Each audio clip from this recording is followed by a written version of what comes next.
ನಿನ್ನೆ ಕಾಂಗ್ರೆಸ್ನ ಪದಗ್ರಹಣ ಬಿಕೆ ಹರಿಪ್ರಸಾದ್ ಅವರ ಪದಗ್ರಹಣ ಕಾರ್ಯಕ್ರಮಕ್ಕೋಸ್ಕರ ವಿಪರೀತ ಟ್ರಾಫಿಕ್ ಜಾಮ್ ಆಗಿತ್ತು ಅನ್ನೋದು ಬಿಜೆಪಿಯ ಆರೋಪ. ಇದರಿಂದ ಪರೀಕ್ಷಾರ್ಥಿಗಳಿಗೆ ಸಮಸ್ಯೆ ಆಯಿತು. ನೀಟ್ ಎಕ್ಸಾಮ್ ಅನ್ನು ಅಟೆಂಡ್ ಆಗೋದಕ್ಕಾಗಲಿಲ್ಲ ಅನ್ನೋದು ಆರೋಪ.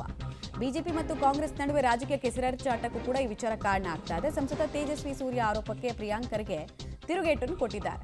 ರಾಜಕೀಯ ಮಾಡಿ, ಆದರೆ ಲಾಜಿಕಲ್ ಆಗಿ ರಾಜಕೀಯವನ್ನು ಮಾಡಿ ಅಂತ ಕಿವಿ ಮಾತು ಹೇಳಿದ್ದಾರೆ ಮತ್ತು ವ್ಯಂಗ್ಯವಾಡಿದ್ದಾರೆ.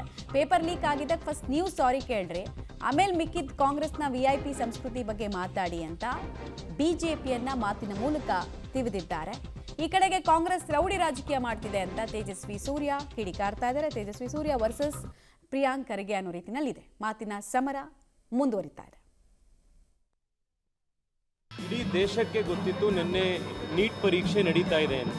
ಹೀಗಿದ್ದು ಕೂಡ ಕಾಂಗ್ರೆಸ್ ಪಾರ್ಟಿಯವರು ನಿನ್ನೆ ಪ್ಯಾಲೇಸ್ ಗ್ರೌಂಡ್ಸ್ನಲ್ಲಿ ಮಕ್ಕಳಿಗೆ, ಸಾರ್ವಜನಿಕರಿಗೆ ತೊಂದರೆ ಆಗುವಂಥ ರೀತಿಯಲ್ಲಿ ಟ್ರಾಫಿಕ್ ಜಾಮ್ ಮಾಡಿ ಮಕ್ಕಳು ಎಕ್ಸಾಮಿನೇಷನ್ ಸೆಂಟರ್ಗೆ ಕರೆಕ್ಟ್ ಟೈಮಲ್ಲಿ ಹೋಗ್ದಲೇ ಒಂದು ಭಾಳ ದೊಡ್ಡ ಒಂದು ಅವಾಂತರ ಮಾಡಿದ್ದಾರೆ. ನಿನ್ನೆ ಮಕ್ಕಳು ಅಳೋತ್ತದ್ದು, ತಂದೆ ತಾಯಿಗಳ ಆಕ್ರೋಶ, ಎಕ್ಸಾಮಿನೇಷನ್ ಸೆಂಟರ್ಗೆ ಮಕ್ಕಳನ್ನ ಬಿಡದಲೆ ಅವರು ಬಾಗ್ಲಾಕಿ ಅಂಗ್ಲಾಚ್ಕೊಂಡು ಒಳಗಡೆ ಬಿಡೋದಕ್ಕೆ ಹೆಂಗೋ ಮಾಡ್ತಾ ಇದ್ದಂಥ ಪ್ರಯತ್ನ, ಇದೆಲ್ಲ ಬಂದಿದೆ. ಒಂದು ಮಗು ಒಂದು ಪರೀಕ್ಷೆಗೆ ಸಾಕಷ್ಟು ತಯಾರಿ ಮಾಡಿಕೊಂಡು ಎಕ್ಸಾಮಿನೇಷನ್ ಸೆಂಟರ್ಗೆ ಹೋಗುವಂಥ ಟೈಮ್ನಲ್ಲಿ, ಅದರಲ್ಲೂ ಈ ಸತಿ ಮರುಪರೀಕ್ಷೆ, ಇನ್ನೊಂದು ಸ್ಟ್ರೆಸ್ಸು, ಇದೆಲ್ಲ ಇರುವಂಥ ಟೈಮ್ನಲ್ಲಿ ಕಾಂಗ್ರೆಸ್ನವರು ಕನಿಷ್ಠ ಮಕ್ಕಳು ಹೋಗುವಂಥ ದಿವಸನಾದರೂ ನಾವು ನಮ್ಮ ರಾಜಕೀಯನ ಒಂದು ದಿವಸ ಬದಿಗಿಡ್ತೀವಿ.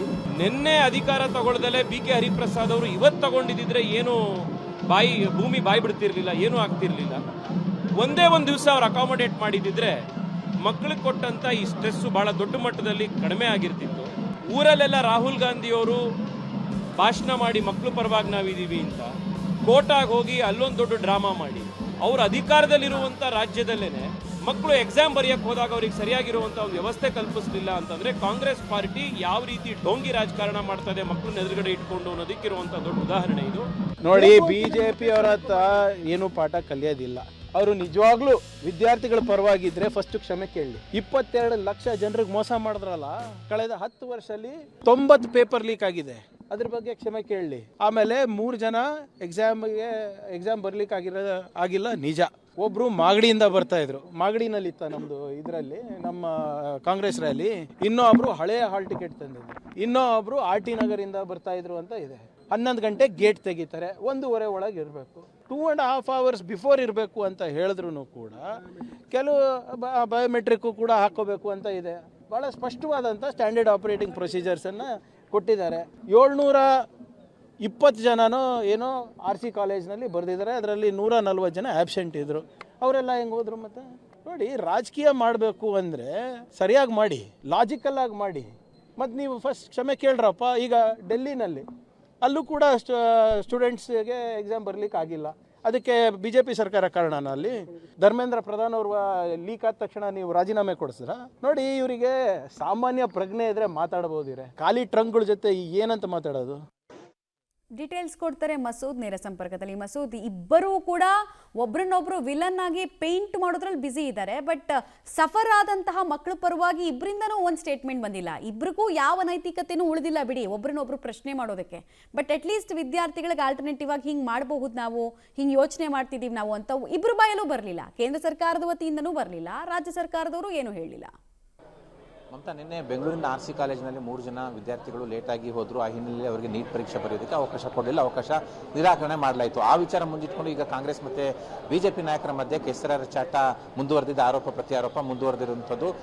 ಗೃಹ ಸಚಿವ ಪ್ರಿಯಾಂಕ್ ಖರ್ಗೆ ಅವರ ವಿಚಾರದಲ್ಲಿ, ಅಂದರೆ ಅವರು ಈ ವಿಚಾರದಲ್ಲಿ ಈಗಾಗಲೇ ಕ್ಲಾರಿಫಿಕೇಶನ್ ಕೊಟ್ಟಿದ್ದಾರೆ. ನಿನ್ನೆ 3 ಜನ ವಿದ್ಯಾರ್ಥಿಗಳು ಯಾಕೆ ಬರಲಿಲ್ಲ ಅಂತ ಅವ್ರದ್ದೇ ಆದಂಥ ಧಾಟಿಲಿ ಅದನ್ನು ವಿವರಣೆಯನ್ನು ಕೂಡ ಕೊಟ್ಟಿದ್ದಾರೆ. ಒಬ್ಬರು ಮಾಗಡಿಯಿಂದ ಬರಬೇಕಾಯಿತು, ಒಬ್ಬರು ಹಳೆ ಹಾಲ್ ಟಿಕೆಟ್ ತಂದಿರು, RT ನಗರದಿಂದ ಬಂದಿರೋರಿಗೂ ಕೂಡ ತಡ ಆಗಿದೆ.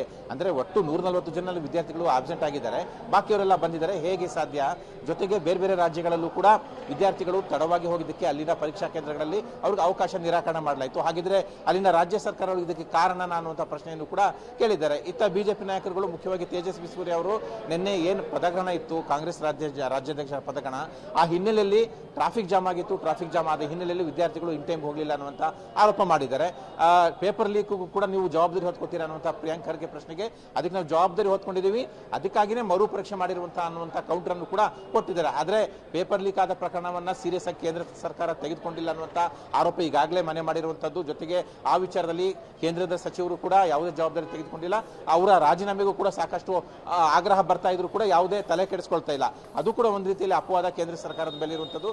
ಇತ್ತ ರಾಜ್ಯ ಸರ್ಕಾರನೂ ಕೂಡ ಪದಗ್ರಹಣ ಕಾರ್ಯಕ್ರಮಕ್ಕೆ ಲಕ್ಷಾಂತರ ಜನ ಬರ್ತಾರೆ ಅಂತಂದ್ರೆ ನೀಟ್ ಪರೀಕ್ಷೆ ಈಗಾಗಲೇ ಬೇರೆ ಬೇರೆ ರಾಜ್ಯಗಳಲ್ಲಿ ವಿದ್ಯಾರ್ಥಿಗಳು ಆತ್ಮಹತ್ಯೆ ಮಾಡ್ಕೊಂಡಿರೋ ಹಿನ್ನೆಲೆಯಲ್ಲಿ ಮರುಪರೀಕ್ಷೆ ಈಗ ಆಗ್ತಾ ಇದೆ. ಮರುಪರೀಕ್ಷೆ ಆದಾಗ ರಾಜ್ಯ ಸರ್ಕಾರಗಳು ಕೂಡ ಜವಾಬ್ದಾರಿ ತೆಗೆದುಕೋಬೇಕು. ನಿನ್ನೆ ಕಾರ್ಯಕ್ರಮ ಇತ್ತು, ಅದಕ್ಕೇನಾದರೂ ಪರ್ಯಾಯ ವ್ಯವಸ್ಥೆ ಮಾಡಬೇಕಾಗಿತ್ತು ಅಥವಾ ಅವರ ಪದಗ್ರಹಣ ಕಾರ್ಯಕ್ರಮ ಬೇರೆ ಒಂದು ದಿನ ಹಾಕೋಬೇಕಾಗಿತ್ತು. ಇದು ಬೇಜವಾಬ್ದಾರಿತನ ರಾಜ್ಯ ಸರ್ಕಾರದಿಂದಲೂ ಕೂಡ ಆಗಿದೆ. ಅವರವರ ರಾಜ್ಯ ಸರ್ಕಾರಗಳ ಅಂದ್ರೆ ಕೇಂದ್ರ ಸರ್ಕಾರ ರಾಜ್ಯ ಸರ್ಕಾರ ತಮ್ಮ ತಮ್ಮ ತಪ್ಪುಗಳನ್ನ ಒಪ್ಕೊಳ್ತಾ ಇಲ್ಲ. ಬದಲಾಗಿ ಆ ಪ್ರಮುಖ ರಾಜಕಾರಣಿಗಳು ಅಂದ್ರೆ ಜನಪ್ರತಿನಿಧಿಗಳು ಕಾಲೆಳೆಯೋದ್ರಲ್ಲಿ ನಿರತರಾಗಿರುವಂಥದ್ದು. ಇಲ್ಲಿ ಈ ಪೋಷಕರು ಮತ್ತು ವಿದ್ಯಾರ್ಥಿಗಳ ಮುಂದಿನ ಭವಿಷ್ಯ ಏನು, ಪಾಡೇನು ಅನ್ನುವಂಥ ಪ್ರಶ್ನೆ ಹಾಗೆ ಇದೆ. ಮಮತಾ, ಧನ್ಯವಾದ ತಮ್ಮ ಮಾಹಿತಿಗಾಗಿ.